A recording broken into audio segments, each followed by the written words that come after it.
कई बार किसी एक उपाय को लेकर के कषाय भाव तैयार हुआ और बहुत दिन तक चलता रहा, तो क्या उसको अनंतानुबंधी माना जाए? समझ रहे हो? ये बहुत एक उलझन सी है, एक ऐसी गुत्थी है जिसको सुलझाए बगैर हम इन कषाय पे काम भी नहीं कर सकते और इन कषाय पे कम भी नहीं कर सकते। जब तक काम नहीं करेंगे तब तक कम करना भी कठिन है।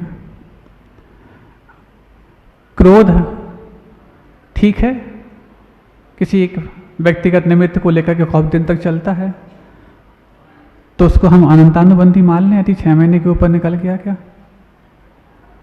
पहली बात तो कोई भी कषाय कंटिन्यू यदि चलेगी तो अंतर्मूल से ऊपर नहीं चलेगी, जो देखने में आती है अथवा जो व्यक्त होती है। तो फिर जब अंतर्मूल से ऊपर चलती नहीं है तो फिर 6 महीने से ऊपर जाने वाले को हम अनंतानुबंधी, उसके नीचे वाले को अलग अलग कैटेगरी में कैटेगराइज्ड करें, ये प्रश्न उठते ही नहीं फिर। तो फिर ये कैटेगराइज किस आधार पर किया गया? आप लोग सब स्वाध्याय किए होंगे, पाठशाला में भी ये सब बातें आपने सुनी होंगी, बहनों से भी सुनी होंगी, अभी तो आपको महाराज जी सिखा रहे हैं, वो भी आपको पता होगा। तो फिर ये पता कैसे लगाएं? कोई व्यक्ति का लगातार 6 महीने गुस्सा कर सकता? अंतर्मुहूर्त के ज़्यादा गुस्सा करने तो उसको 10 बार पहले एनर्जी ड्रिंक लेनी पड़ेगी, तब जाके गुस्सा कर पाएगा। इतनी एनर्जी है ही नहीं है कि वो 48 मिनट से ऊपर अपने किसी कषाय को व्यक्त रूप में अंजाम दे पाए। उस जकीरे को समझने की आवश्यकता है। आज भले रविवार है, लेकिन अपने लिए तो रोज रविवार है, और जिस दिन आपको बात समझ में आए उसी दिन त्यौहार है।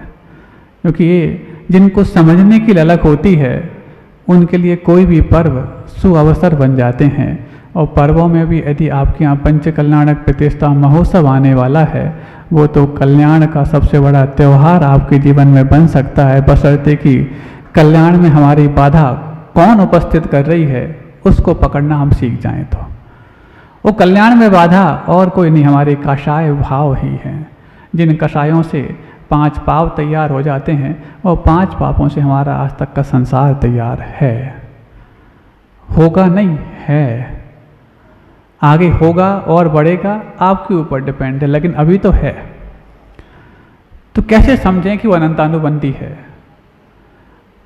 पर्टिकुलर किसी एक विषय को लेकर के यदि आपका स्मृति में आने पर भी वो भाव जागृत हो जाए, चाहे वो क्रोध भाव हो, चाहे मान हो, चाहे माया हो, चाहे लोभ हो, बीच में भली इंटरवल मिल गया था, लेकिन जैसे ही वो विषय जिस भी निमित्त के रूप में आया, चाहे सामने उपस्थित हो, चाहे स्मृति में उपस्थित हो, चाहे स्वप्न में उपस्थित हो, यदि वो भाव जागृत हो गया है तो आप उस कषाय को अनंतानुबंधी की कैटेगरी में ले जा सकते हैं, यदि वो 6 महीने से पार हो गई है तो।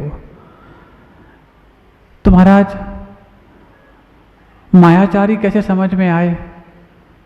हाँ, पहली बात तो मायाचारी समझना ही बहुत कठिन है। यदि समझ में आ जाए तो माया मानी कैसी जाए? माया नाम ही उसी का है जो समझ में नहीं आती, सिर्फ उसको समझ में आती जो कर रहा है।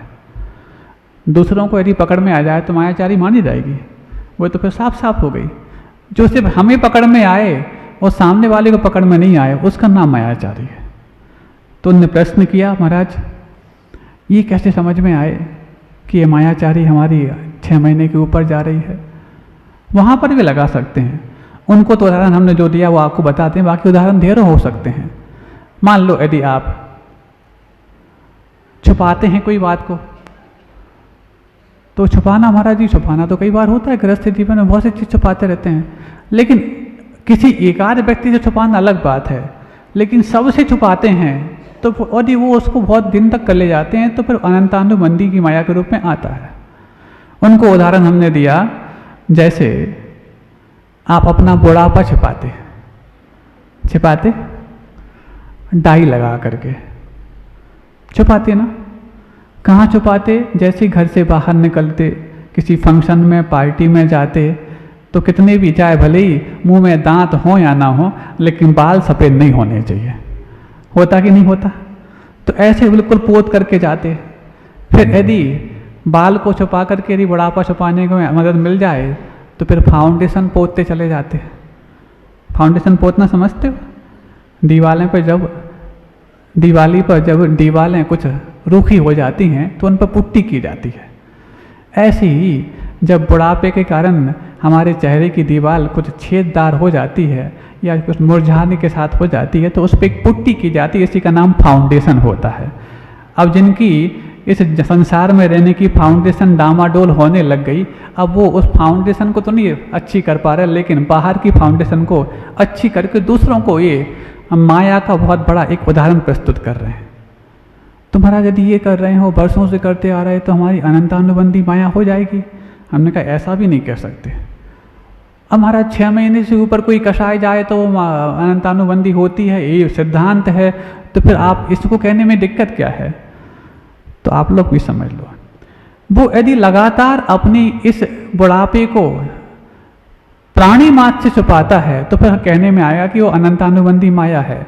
लेकिन बाजार में छुपाता है, रिश्तेदारों के बीच छुपाता है, लेकिन अपने घर में आकर के अपने सफ़ेद बालों को छुपाएगा तो फिर सफ़ेद बालों में डाई कैसे लगा पाएगा? समझ रहे ना?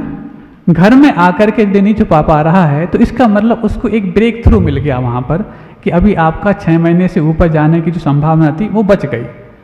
लेकिन यदि आप घर में भी छुपाने लग गए, सिर्फ बुढ़ापे की बात नहीं, कुछ ऐसी बुराइयां आपके अंदर हैं जिन बुराइयों को ना आपके घर वालों को मालूम है ना बाहर मालूम है, और यदि उसको आप अपने भीतर रख करके उससे विपरीत अच्छाई का प्रदर्शन कर रहे हैं और वर्षों से करते आ रहे हैं, तो फिर अनंतानुबंधी की माया के रूप में कहने में कोई दिक्कत नहीं होगी। ऐसी कई बुराई हमारे भीतर पड़ी रहती हैं जो हम जग जाहिर नहीं करते। एक बात हम कहते हैं बीच में, हर व्यक्ति को अपने गलत करने के बाद पश्चाताप होता है ना? होता है। तब तो जाकर के फिर आप यदि गलती हो जाती है, क्षमा भाव, सॉरी, एक्सक्यूज मी, अभी जो भी अपने आदर्श सूचक शब्द हैं उनको व्यक्त करके उनको आप दूर करने का प्रयास करते हैं, गिले शिकवे को भुलाने का प्रयास करते हैं। हर व्यक्ति को अपने गलत करने के बाद पश्चाताप होता, आपको ही होता ऐसा नहीं, क्योंकि आप तो सदाचारी साहूकार हैं। जो डाकू चोर हैं उनको भी गलती के बाद पश्चाताप इसलिए होता, यदि वो गलती के बाद पश्चाताप के भाव नहीं रखते होते तो वो चोरी और डकैती रात के अंधेरे में अथवा एकांत में कब करते? इसका मतलब उसको गलत मानते हैं, तब तो जाके उस गलत को अंजाम देने के लिए ऐसा माहौल ढूंढते हैं जो उनके अनुकूल हो, क्योंकि जो उनके अनुकूल माहौल नहीं है फिर तो वो कभी भी कर सकते हैं। इसका मतलब हो गया हर व्यक्ति को अपने गलत करने के बाद पश्चाताप होता है, लेकिन सर्वाधिक पश्चाताप कौन सी गलती करने के बाद होता है? जब इसका पता लगाने हम जाते हैं तो एक ही गलती सामने आती है और वो गलती होती है, सर्वाधिक पश्चाताप तब होता है जब जो गलती हम अकेले में कर बैठते हैं। सबके सामने की हुई गलती तो हमारे लिए कन्फेशन का मौका देती, कन्फेस करने के बाद पश्चाताप और पश्चाताप के बाद प्रायश्चित लेने का अवसर प्रदान करती और प्रायश्चित लेकर के हल्का होने का मौका भी देती। लेकिन जो गलती हम अकेले में कर बैठते हैं वो सबके सामने व्यक्त करने का साहस नहीं देती, उसको व्यक्त किए बगैर प्रायश्चित करने का हौसला नहीं देती और उसके बगैर अपने आप को हल्का होने का अवसर नहीं देती। और जब ये चीज़ें हमारे जीवन में आने लग जाती हैं तब एक चीज़ समझ में आती है कि वो व्यक्ति जो सबके सामने गलती को स्वीकार नहीं कर पा रहा है, अपनी गलती अपने भीतर रखा हुआ है, तो अपनी ही नज़रों में गिरता चला जा रहा है। और अपनी ही नज़रों में गिरता चला जाने का अर्थ है व्यक्ति यदि ऊपर पहाड़ से गिर जाए फिर भी बच सकता है, लेकिन अपनी नज़रों में गिर जाए उसके बचने के चांस खत्म होते जाते हैं। जब दोनों तरफ से वो दब जाता है, ना वो व्यक्त कर पा रहा है और ना व्यक्त किए बगैर वो हल्का हो पा रहा है, अपनी नज़रों में गिरता चला जा रहा है। तो ऐसी गलती जो हमें अपनी नज़रों में गिरा दे, कम से कम उस गलती को करने से तुम बाज आ जाना। और यदि तुम इस गलती को करने से बाज आ गए तो पक्का है तुम्हें अनंतानुबंधी माया तुम्हें घेर नहीं पाएगी, क्योंकि सबके सामने की हुई गलतियों को तो आज नहीं तो कल व्यक्त होना ही है। और आप सबके बीच यदि विश्वास के पात्र बनना चाहते हैं तो उनके पास जाकर के सॉरी अथवा अपनी जो कुछ भी अंदर के भेद है वो खोल दो, आपकी माया समाप्त हो गई उस विषय संबंधी। लेकिन जब आप किसी को पता नहीं है और अपने आप में इस प्रकार की मायाचारी कर रहे हैं, तो आप मायाचारी करके अनंतानुबंधी की माया की कैटेगरी में तो जा ही रहे हैं, साथ में अपनी नज़रों में गिरते चले जा रहे हैं। और अपनी नज़रों में गिरने का मतलब है फिर हम जिंदा लाश इस जमीन पर ढो रहे हैं, ये पक्की बात है। जिंदा लाश ढोना समझते हो? लाश को ढोने के लिए तो 4 कांधे आते हैं, लेकिन जिंदा लाश जब ढोते हैं अपने ही कांधे अपनी लाश को ढोने में बेबस और मजबूर नजर आते हैं। ऐसी बेबसी जो खुद के लिए जिंदा लाश ढोने के लिए कारण बन जाए, वो तभी होती है जब हम किसी के सामने नहीं व्यक्त करने वाली गलती कर बैठते हैं। इसलिए गृहस्थ जीवन में आपके लिए बहुत सारी व्यवस्थाएं बताई गई। उन व्यवस्थाओं के तहत आपके लिए गृहस्थ रहते हुए भी आपकी उन्नति के उपाय भी बताए गए। उन्हीं उन्नति के उपायों के बीच में एक उपाय अणुव्रतों का है, प्रतिमाओं का है, अथवा शिक्षा व्रत और गुण व्रतों का है। ये और क्या है? गृहस्थी नहीं छूट पा रही है, लेकिन कम से कम ऐसे पापों को और ऐसी कसायों को आप छोड़ दीजिए जो तुम सबके सामने ना कर सकते हो। सबके सामने नहीं कर सकते ऐसी पापों के त्याग का ही नाम अणुव्रत है। क्योंकि अहिंसा अणुव्रत का मतलब क्या है? ऐसी हिंसा जो सबके सामने हम नहीं कर सकते, इसका नाम संकल्पी हिंसा है। क्योंकि संकल्पी हिंसा जो अप्रयोजनभूत मानी जाती, किसी के सामने यदि आप करने जाओगे तो कोई ना कोई आपको टोक ही देगा, क्यों कर रहे हो। आरंभी हिंसा करते हैं तो कोई टोकने वाला मिले जरूरी नहीं, जो कि सभी करते हैं। विरोधी हिंसा कोई आप पे वार कर रहा हो, आप करते हैं तो कोई आपको मना नहीं करेगा। और रही बात उद्योगी हिंसा, गृहस्थ है तो उद्योग वाणिज्य हिंसा वो करना पड़ता है। इन 3 हिंसाओं कोई टोकेगा नहीं, लेकिन जो संकल्पी हिंसा है वो संकल्पी हिंसा इन 3 हिंसाओं के अलावा है, जो बिना प्रयोजन के आप किसी जीव का वध करते हैं तो उसको टोकने वाला कोई ना कोई मिल जाएगा। और यदि उस हिंसा को यदि तुम करना चाहोगे तो सबके सामने नहीं, तुम अकेले में कर पाओगे। और अकेले में करने वाली गलती वो गलती होती है जो आपको अपनी नज़रों में गिरा देती है। इसका मतलब अपनी नज़रों में गिराने वाली हिंसा का त्याग करने का नाम अहिंसाणुव्रत है। कितना आसान हो गया, कितना आसान हो गया। सोचो, आप अपनी नजरों में गिरना चाहते क्या? और नहीं चाहते हो तो उस हिंसा से मात्र बच जाओ जो तुम्हें अपनी नजरों में गिराती है, तो आप अहिंसाणुव्रती बन जाओगे। अब सत्याणुव्रत की बात आती है। ऐसा झूठ नहीं बोलना जिससे किसी का अहित हो जाए। मतलब झूठ बोलने का त्याग आपसे नहीं कराया जा रहा, किसी का अहित हो जाए ऐसे झूठ से बचना। जिससे किसी का हित हो रहा हो ऐसा झूठ, भले ही जिसका हित हो रहा हो उससे आप छुपाते हो, लेकिन किसी को पता लग जाएगा तो आप फिर आसानी से करते रहोगे। लेकिन जो किसी को पता ना हो फिर यदि आप उपयोग करते हैं तो उस झूठ को पकड़ में ना आए, इसकी आप पाबंदी या मर्यादा तब बना पाएंगे जो सिर्फ आपको पता हो। मतलब ऐसे झूठ से बच जाना जो सिर्फ आपको पता हो, उसके त्याग का नाम सत्याणुव्रत है। ऐसी चोरी से बच जाना, जो कि कई प्रकार की चोरी होती हैं, किसी की बिना दी हुई वस्तु को ग्रहण करने का नाम चोरी है। अब गृहस्थ जीवन में कई सारी वस्तुएं ऐसी होती हैं जिस पर बहुत से लोगों का अधिकार होता है, तो उसको बिना पूछे भी आप उपयोग करते रहते हैं। बिना पूछे भी कई बार आप अनुमति लिए बगैर वो कार्य कर लेते हैं, क्योंकि वो सबके सार्वजनिक हित की होती है। ये बात अलग है कि उसमें अनुमति लेना चाहिए, लेकिन फिर भी मान लो अनुमति नहीं ली है और सबके हित की है तो आप कोई बात नहीं। लेकिन जो किसी के हित की ना हो, किसी का अहित करा दे और अनुमति नहीं ली है, ऐसी चोरी का ही नाम तो अदत्ता नाम इसलिए माना जाता है, जिसका नाम चोरी होता है। तो मतलब ऐसी चोरी जो आप सबके सामने नहीं कर पाते, उसके त्याग का नाम अचौर्याणुव्रत है। अब ब्रह्मचर्य अणुव्रत की बात आती है।